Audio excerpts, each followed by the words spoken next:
to go wait in the waiting room. Well, why don't you at least listen to what might help him? Because I said so.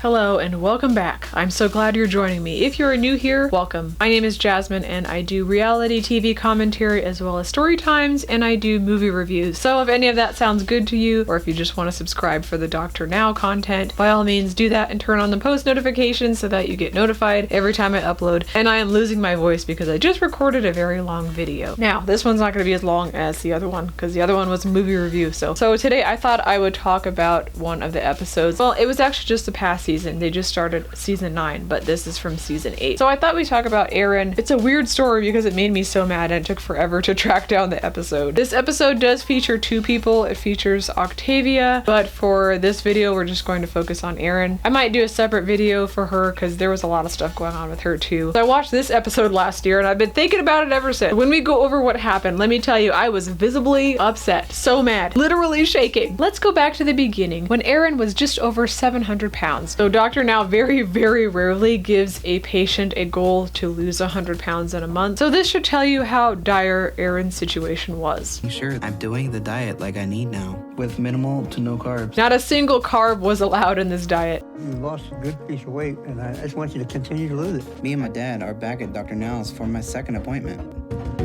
That number is extremely disappointing to see. You only lost 22 pounds in 3 months. What is with that? I don't know, sir. What do you mean you don't know? You know exactly. You don't want to do the work. This is your last chance, Aaron. You need to take this very seriously because the clock is ticking on you. Got it? Yes, sir. At the first check-in, it didn't go so well, but as always, Dr. Now gives a second chance.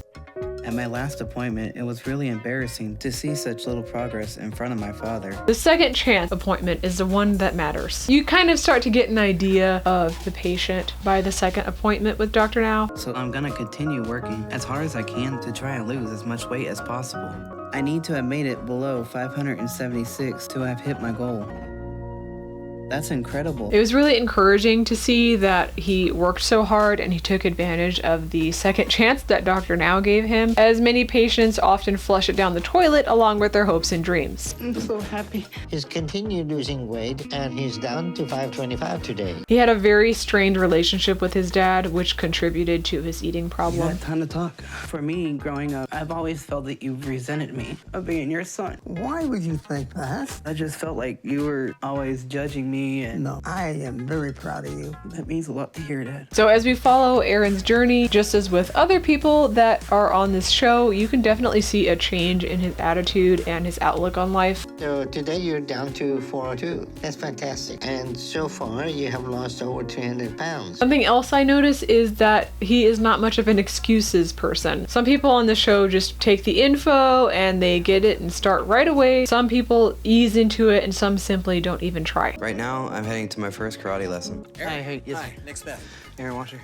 I had another appointment with Dr. Now a week ago, and I was down to 381, which was a 21-pound loss over 2 months. Karate is a pretty unusual form of working out for patients like this, but I think that proves that if you find something that you like, you're going to stick to it. Example, I don't like running. I'm not a runner. I don't run, but I do like weightlifting and riding the stationary bike. If I'm too tired to do a whole session of lifting weights at the gym because I've been working all week, then I will ride the stationary bike. So I clean houses for a living. That's about 8 to 10 houses a week. That averages out to about 2 houses a day. I carry a lot of equipment, 25-pound bags of cleaning products, although they might weigh more, I'm really not sure. Vacuums, step ladders, I clean fans. I have 2-story houses where I have to haul stuff upstairs. Some of the houses I clean are mansions, like houses so large that you could go roller skating to get from one end of the house to another. If I didn't do weightlifting, it would be very difficult for me to carry equipment regularly. So what have you accomplished today? I went for my mile walk that I've been doing. Did some yard work, raking leaves. He spends more time outdoors, so that's awesome for your mental health. Sunlight is really important. Being an indoor hermit might be trendy on social media, but being outdoors is what really benefits you. Most of the population in this country has a vitamin D deficiency because we're the most indoor generation in human history. My dad has been such an important part of my life. It means a lot that I'm finally able to be there for him, rather than the other way around. And to know that he's proud of me for the progress progress I'm making. People think it's weird to watch this show. Ooh, you must be watching it because you like watching people suffer and you want to feel better about yourself. No, I actually watch it just to see why people are the way that they are. And I watch for Dr. Now's bluntness. I live for his matter-of-fact attitude because he doesn't let people manipulate him. People's feelings do not change facts. This show has proven over and over and over that you are what you eat. Eat garbage and your health is trash. I don't really see people on this show smiling when they wake up each day at the beginning of the episodes. I've seen not one person say, my life is great, because their health got so bad that they had to reach out desperately to a TV show to seek help. They wake up in pain. Every episode is, I'm in so much pain that I don't want to live anymore. The start of each episode is so gloomy because that is the reality when you weigh the same as 3, 4, or even 5 people. The fat acceptance community is really invading other groups of people. I tend to notice that. I can only roll my eyes because people really want their feelings catered to no matter what. Because I haven't been back to see Dr. Now since my dad died, and everything feels like I've been in a bit of a spiral. Me and my dad were just starting to patch and fix our relationship, and I didn't feel like I had enough time to repair everything I wanted to repair. In some way, his dad was his accountability partner until he passed away. I know I haven't been doing the diet exactly how I need either,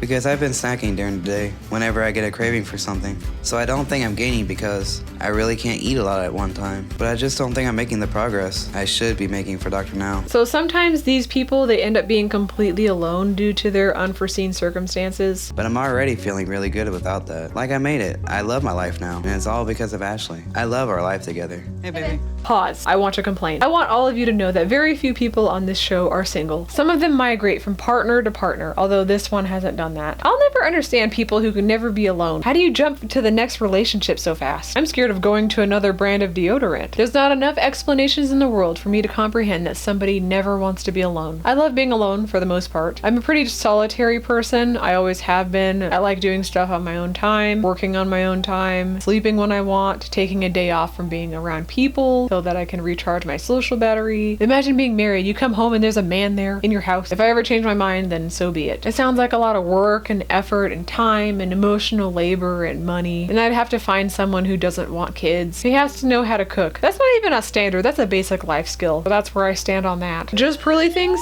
you can come fight me for saying that. I'll be right here, sitting in my chair, drinking pre-workout and going to the gym after a long week of being a modern woman who works for a living and is over the age of 26. So I'm actually excited because I know I'm going to have a big drop. Aaron has come a long way over the last 2 years, so my eyes are kind of getting bothered by all of these bright lights. So if I'm blinking a lot, that's why.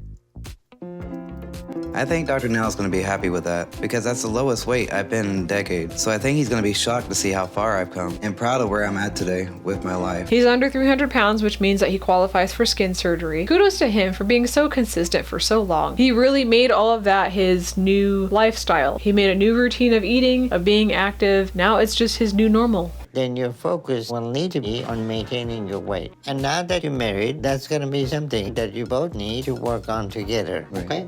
This appointment has got to be like the worst or maybe like in the top 10 of the worst 600-pound life appointments. Aaron now weighs less than his wife. 442 pounds of weight loss is just mind-blowing. I like seeing these people do well. I try to remain optimistic until the end of the episode, and then I sometimes change my mind. We've been really working good, eating healthy. You all with together? Yes.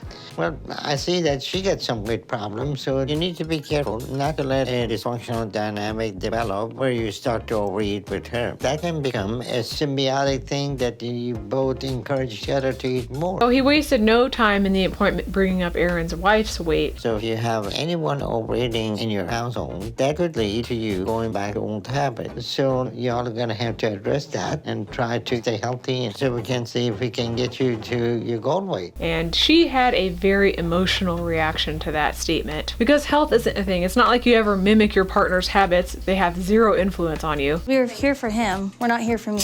I understand that, but you're part of his life now. If y'all eating together, it is part of his life, right? Arguing with the doctor and saying, He doesn't eat much. I understand that. Okay. I also know that he doesn't eat a lot. what exactly would you know about not eating much? And he does eat right. He may be eating better now, but he was over 700 pounds 2 years ago. So the temptation always going to be there. Should have done your research, because Dr. Now is known for pointing out similarities in families. If you're 800 pounds and you go with your two relatives to the appointment and they are 300 and 400 pounds respectively, he's going to point it out. He'll ask you if he can take you on as a patient. You can't have one person being alcoholic and the other person drinking. So that's exactly what you need to I need to go understand. into the waiting room. I'm not being rude, okay? I've actually seen him instruct obese couples to eat in separate rooms so that they don't enable each other, and they need to find other ways to spend time together that doesn't involve food. I just want to go to the waiting room. I might not eat like you do, and I'm very proud of you, but this is about you.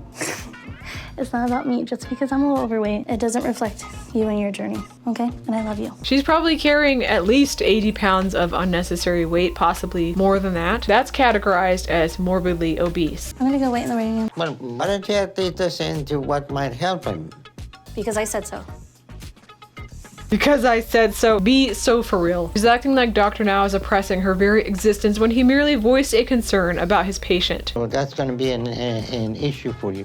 And you worked hard to change things, to overcome your overeating to get healthy. And you don't want to fall back to the situation and get back, right? Definitely. This dynamic is why so many people get obese, especially after being in a relationship. A lot of people get fat in their relationships. It's one popular reason. I think weight loss surgery has done a great job for you, and you have worked hard to use that tool to lose weight. So what we're going to do is skin surgery. We will plan to do that in 1 month. Eventually, you start letting your goals slip away, and every day you'll slowly revert back to your old eating habits. But I'm not happy with how the appointment went, because I know Ashley felt like she was called out, and she didn't deserve that. All she's done is inspire me to do better. So I know she's upset, and that upsets me. I'm an adult and I got bullied a lot growing up, and I'm not getting bullied at the age of 30. No, That's I understand ridiculous. it. Girl, no one is bullying you. Do you see what I mean about stating facts with these types of people? It wasn't right for him to say anything like that, and I even let him know that. I told him, I was like, I'm not happy with how he did it and what he did, and that If a literal doctor pointing out that you have unhealthy eating habits is bullying, then what would you consider not bullying? that wasn't right for him to say that at all. I'm gonna prove to him that you're not what's holding anybody down. You're there supporting. I can't promise I'll come back in a month with you. She's giving the illusion of being supportive until the doctor tells her how she can actually be supportive in a real and beneficial way, not in her own way. If this isn't J-Bay behavior, this has J-Bay written all over it. Oh no, the doctor held you accountable for your eating habit when you're in the same household as Aaron, his patient that he's known longer than you, Ashley. But I'll do everything I can to help you get to your goal because I want you to have this. It's for you. Right. It's gonna make you happy. I love you. I love I'm you. sorry. I'm sorry I walked out. I don't blame you. Anyways, his wife made him quit the program, which I find to be abhorrent behavior. You know how much Aaron suffered at over 700 pounds just 2 short years ago? Do you know his whole medical history? She really said, it's me or Dr. Now. Personally, I wouldn't have. People move way too fast in relationships. So you're married and you've known the person maybe over a year, which I don't get. This could be something that stunts a person psychologically, in my opinion, because it's manipulative. I thought through it all and decided now that it's not the best time to pursue skin removal because I can't afford to take the time off from work. I really don't want to have to deal with recovery and having Ashley have to take care of me during that time. I just realized what we're eating. We're eating what the lizard eats, what our bearded dragon eats. He could regress, but that doesn't really matter to her. Skin removal is not a cosmetic thing. You're at serious risk of skin infections. You want to take an evening walk and burn off some calories? Yeah, you can do that. I got the woman of my dreams by my side.